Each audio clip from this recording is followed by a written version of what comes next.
The show's star Tony Beets has caused a stir in the world of gold digging with his risky methods and outlandish personality. Beets' story is both inspiring and fascinating. He came from nothing in the Netherlands and built a multi-million-dollar mining business in the Klondike. What makes this gold mine story go? Find out by watching until the end. Beets was born on December 15, 1959 in Wijndens, Netherlands. He became famous because of his unique attitude and amazing gold mining skills. Beets was a unique and well-liked person in the world of gold mining, known for his straightforward approach and unique ways of doing things. Tony worked hard all through his childhood. He learned the value of hard work and discipline while growing up on a farm in the Netherlands. For fun he milked cows and fixed machines as a child. He learned skills that would help him in the hard work of gold digging. As a child, Tony took over the family farm when his father got hurt. He quickly became a boss. It was this duty that made him the strong and determined person that Gold Rush fans came to admire. Tony and his wife Minnie moved to Canada in 1984 to find better chances. They first lived in Alberta and British Columbia. Then the chance to mine for gold drew them to Dawson City, Yukon. Tony quickly realized that gold digging was his calling. He started out as a machine operator and worked his way up until he was in charge of the Paradise Hill claim. He was known as one of the most successful miners in the Klondike area because he worked hard and took action. Some of the most productive mines in Canada were run by Tony. These included the Tamarack Mine and Paradise Hill. Tony Beets became well known after joining the cast of Gold Rush in its second season. At first he showed up as Todd Hoffman's guide and told him how to make money gold mining. His blunt direct advice and rough way of mentoring made him a big hit with fans right away. Hits like Get the Gold and his red beanie made Beets famous very quickly. His rough personality and frequent use of bad language made him seem bigger than life, which made him a memorable character on the show. Palmer Schnabel, a young mining star who played Tony on Gold Rush, was one of his important ties. Parker's boss was Tony, who rented land to him and gave him advice. There were times when they respected each other and times when they were competitive.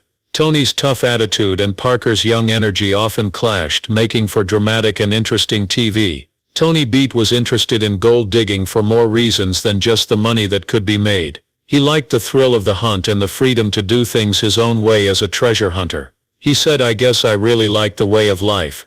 That was what drew me to it the most. Do what you want and yell at people whenever you want. The hunt for gold comes next. I like it." He kept coming back to the Klondike every year because he loved the way of life there, facing the harsh conditions and endless problems that come with mining for gold. On Gold Rush, Tony Beets was known for having a huge attitude and being determined no matter what. His straight style often got him into fights with other miners, but his results were clear. People both liked and didn't like Beets' way of leading, which shows how complicated he was as a person. Even though there were problems, it was clear that he added a lot to the show and the mining business. Beets' height and weight, 170 centimeters and about 65 kilograms respectively, made him a good fit for the hard work he did. He was strong and practical, which helped him handle the hard work of mining in the Yukon's rough environment. His mental toughness matched his physical toughness, which made him a fearsome figure in the field. Tony Beets had an impact on more than just his own businesses. He was an important figure in the mining community because he helped younger miners and was a guide to them. Beets' legacy includes both the things he did for himself and the way he affected other people in the business. He cared about the future of gold mining because he was ready to help other miners and share what he knew. While Tony Beets was working as a gold miner, he got into some trouble. The famous Viking funeral was one of the most important events. This event, which happened in 2017, was meant to be an exciting show for the TV show Gold Rush, but it quickly got out of hand. The Viking funeral was meant to be a joke at first. Mark Favren, a welder, asked if he could do a trick on his last day at Beets. He said he didn't care, giving off a laid-back vibe. Everyone was shocked by what came next. Favren lit a pond on fire by pouring gasoline into it. The whole area went up in flames, and the team enjoyed the show because they thought it was a fitting way to say goodbye. But the stunt led to some very bad things. The gasoline made the water dirty, which immediately raised environmental worries. The officials became aware of the situation after it was shown on Gold Rush. Tony Beets was charged under the Yukon Waters Act for letting the stunt happen and not telling anyone about it. He ended up in Yukon Territorial Court. After pleading guilty, Favren was fined $1,725, and Beets was charged with pollution. The Viking funeral had a big effect on the world. People, animals and water life can all be hurt by the toxins and carcinogens in gasoline. Brendan Mulligan, a top water quality scientist for the Yukon government, talked about how gasoline in water is dangerous. The Beets were seen as someone who would break environmental rules for fun because of this event. Beets mining activities were affected by the Viking funeral for a long time. Fans of Gold Rush had different opinions about the stunt. Some thought it was a funny joke, while others thought it was bad for the earth. People on Reddit who are talking about Beets' failure to get a water license often bring up the Viking funeral. Many people think that this event made it much harder for him to get the permits he needed for his mining operations. In their evidence, a senior water quality scientist talked about how gasoline contains harmful toxins and carcinogens, which made the environmental damage from the stunt even more clear. The judges did not like what Beets did. The event still shows up as a black mark on his record. Fans have pointed out that other miners like Parker Schnabel have won awards for their work to protect the environment, while Beets' image has taken a hit because people think he doesn't care about fixing up the land.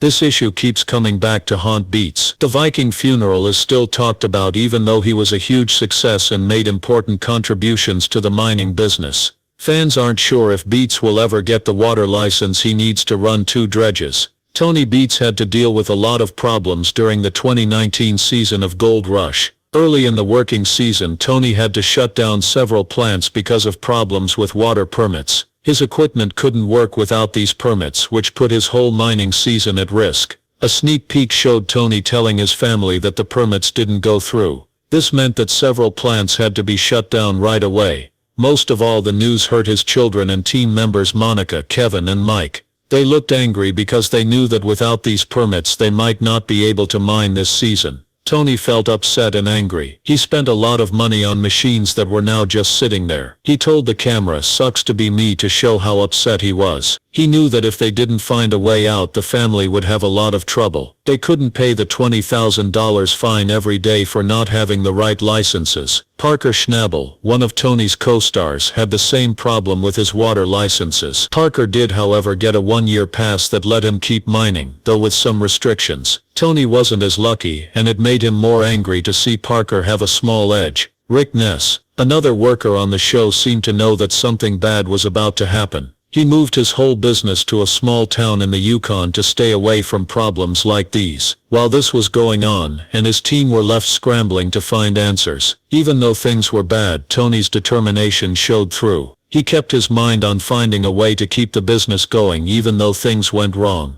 It was more important than ever that he had a lot of practical information and could solve problems. The crew had to change quickly, and Tony's guidance was very important as they did this. The Beets family had a hard job to do. They had to come up with a way to cut down on their losses and keep their mining business going. Tony's knowledge of mechanics and willingness to try new things were very helpful as they looked for other ways to keep the plants running. The fact that Tony Beets was ready to try new things and take risks showed how much he cared about mining. He had a lot of faith in the future of digging, which is an old way to get gold. He moved a 75-year-old dredge from Clear Creek to his claim on the Indian River, more than 150 miles away, in Season 5 of Gold Rush. This was a very big project that made news. This huge project showed how committed he was to making his business better and finding faster ways to mine gold. Beets spent $1 million on the dredge because he was sure it would help him sift more dirt and find more gold at a lower price per ounce. The dredge had not been used since the 1980s. It was built in 1938. Beets saw promise in this old piece of equipment and thought it could change the way he did mining.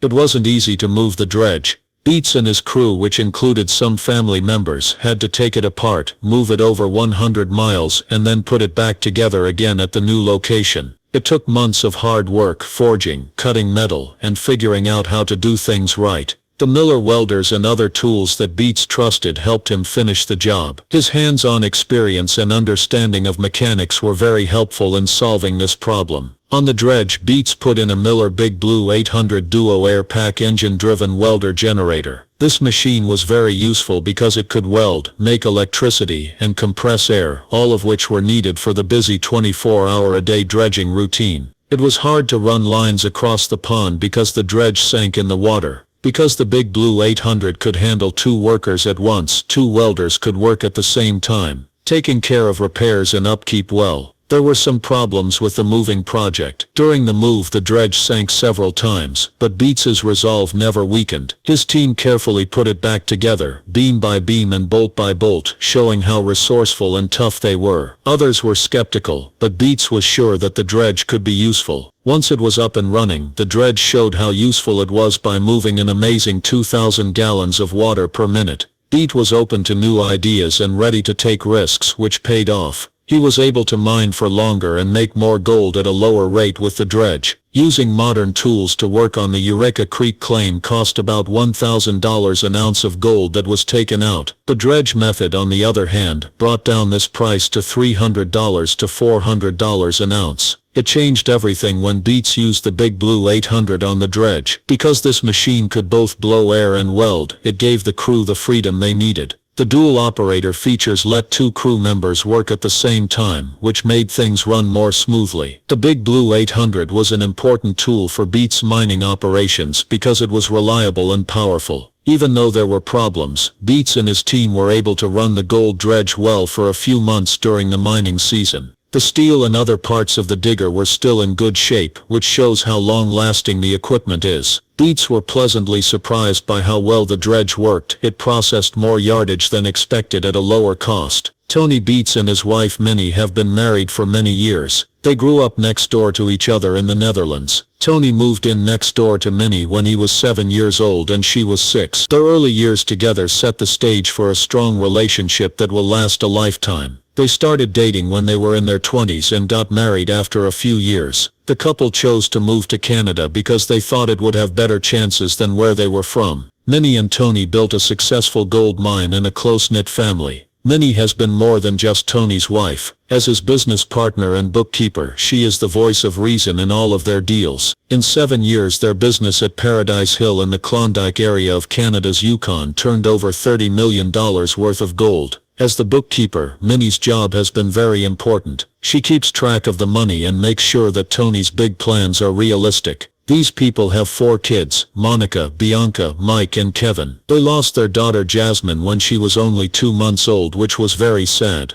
Born on November 7, 1993 and grew up in Yukon, Canada, which is a very rough place. She worked in the family business from a young age and learned the basics of digging from her dad. Monica had a unique childhood because she spent a lot of time digging and learning how to use heavy equipment. She is known for being able to handle equipment and take on tasks. By the time she was 18, she was already a supervisor at Paradise Hill. She doesn't mind getting her hands dirty and is excited to be a part of the family business. Tony and Minnie's kids, Kevin and Mike, are also very important to the mining business. Kevin was born on June 10, 1988, and is known for being good at machines and the technical side of mining. He is often seen working with his dad and he shares Tony's love of digging. Mike, who was born in 1990, also works in the family business. He keeps things running easily with his knowledge and hard work. Bianca is still an important part of the Beets family, even though she doesn't help out with the mining as much as her brothers do. Family life is a mix of working hard, having common goals, and having strong bonds with each other. The Beets mining business works like a well-oiled machine because each member brings something special to the table. You can't say enough about how important Minnie is to the family and the business. Most of the time she keeps things in check, especially when Tony's plans and investments get too big. She used to work in home health care and now she is in charge of the finances at Paradise Hill. Her practical method and knowledge of money are very important to the success of their business. In the eyes of many fans, Minnie is really the boss. She controls Tony and makes sure the business stays on track. There were reports that Tony Beets had died, but the famous miner is still alive and well and still rules the world of gold mining. Tony Beets has a net worth of about $15 million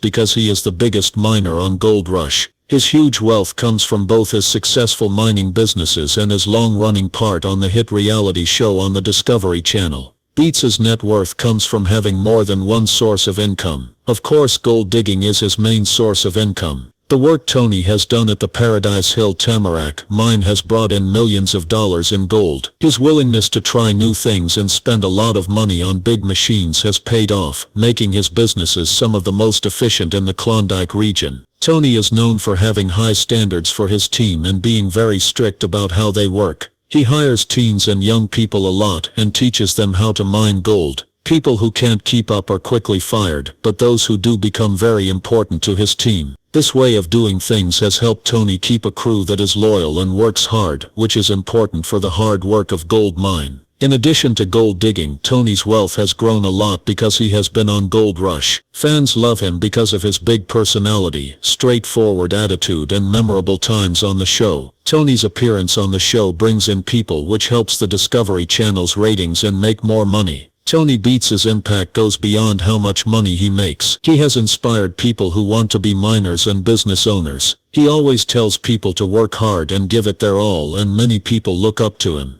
Tony is one of a kind in his field because he is willing to take calculated chances and never gives up on his goals. Tony is still determined even though he is facing many problems such as regulatory issues and environmental worries. Tony Beets doesn't seem like he's going to slow down as he looks to the future. As a way to grow his business and look for possible gold deposits in new areas, he is always looking for new tasks and chances. Tony will continue to be a major player in the industry thanks to his strategic vision and business sense. Tony Beets has had a lasting effect on the world of gold mining, whether it's through his mining projects or his part on Gold Rush.